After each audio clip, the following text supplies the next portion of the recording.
দুর্নীতি দমন কমিশনের প্রধান কার্যালয়ে সংস্থাটির মহাপরিচালক আক্তার হোসেন সমসাময়িক বিষয় নিয়ে সাংবাদিকদের সঙ্গে কথা বলেন। এ সময় বেশ কয়েকটি দুর্নীতির চিত্র তুলে ধরেন তিনি। কুষ্টিয়া ২ আসনের এমপি ও সাবেক তথ্যমন্ত্রী হাসানুল হক ইনু ও তার স্ত্রী আফরোজা হকের বিরুদ্ধে ৫ কোটি টাকার অবৈধ সম্পদ ও ১২ কোটি টাকা মানি লন্ডারিং এর মামলা করেছে দুর্নীতি দমন কমিশন। সাবেক তথ্যমন্ত্রী পাবলিক সার্ভেন্ট হিসেবে দায়িত্ব পালনকালে অপরাধমূলক অসৎ আচরণ এবং ক্ষমতার অপব্যবহারের মাধ্যমে অসাধু উপায়ে জ্ঞাত আয়ের উৎসের সাথে অসঙ্গতিপূর্ণ ৪,৮৪,০০,০০০ টাকারও বেশি মূল্যের সম্পদের মালিকানা অর্জন ও দখলে রাখা এবং তার 4টি ব্যাংক হিসাবে ১১,৮৮,০০,০০০ টাকারও বেশি সন্দেহজনক লেনদেন করে মানি লন্ডারিং সংক্রান্ত অপরাধ, সম্পৃক্ত অপরাধ, দুর্নীতি ও ঘুষ সংগঠনের মাধ্যমে প্রাপ্ত অর্থ সম্পত্তির অবৈধ উৎস গোপন বা আড়াল করার উদ্দেশ্যে স্থানান্তর, রূপান্তর এবং হস্তান্তর করার অপরাধ অনুসন্ধানকালে প্রমাণিত হয়েছে। এ কারণে তাঁর বিরুদ্ধে দুর্নীতি দমন কমিশন আইন ২০০৪, দুর্নীতি প্রতিরোধ আইন ১৯৪৭ এবং মানি লন্ডারিং প্রতিরোধ আইন ২০১২ এর সংশ্লিষ্ট ধারায় একটি মামলা রুজুর সিদ্ধান্ত গৃহীত হয়েছে। বাংলাদেশ ব্যাংকের সাবেক গভর্নর এস.কে. সুর, তার স্ত্রী সুপর্ণা সুর চৌধুরী ও মেয়ে নন্দিতা সুর চৌধুরীর ৮ কোটি টাকার অবৈধ সম্পদ ও ২ কোটি টাকার মানি লন্ডারিং এর মামলা হয়েছে।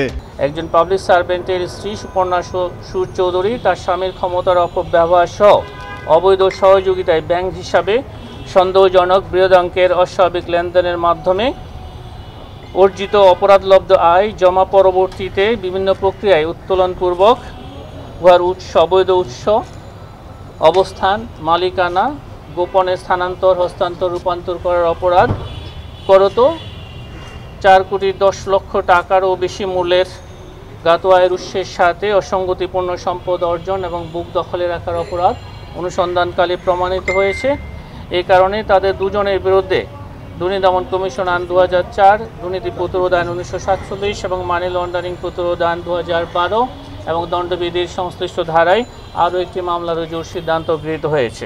এদিকে ১৩০০ কোটি টাকার ঠিকাদারি কাজে ১৫% ঘুষ গ্রহণের অভিযোগে গোপালগঞ্জ ২ আসনের সাবেক সংসদ সদস্য ও সাবেক স্বাস্থ্য ও পরিবার কল্যাণ মন্ত্রী শেখ সেলিমের বিরুদ্ধে অনুসন্ধানের সিদ্ধান্ত নিয়েছে দুদক। সাবেক সংসদ সদস্য গোপালগঞ্জ ২ এর বিরুদ্ধে ক্ষমতার অপব্যবহার এবং বিভিন্ন অনিয়ম ও দুর্নীতির মাধ্যমে দেশের বিভিন্ন স্থানের ১৩০০ কোটি টাকার টেন্ডার কাজে পছন্দের ঠিকাদারের নিকট হইতে 10% হইতে 15% হারে কমিশন গ্রহণপূর্বক কার্যাদেশ প্রদানের অভিযোগের বিষয়ে অনুসন্ধানের সিদ্ধান্ত গৃহীত হয়েছে।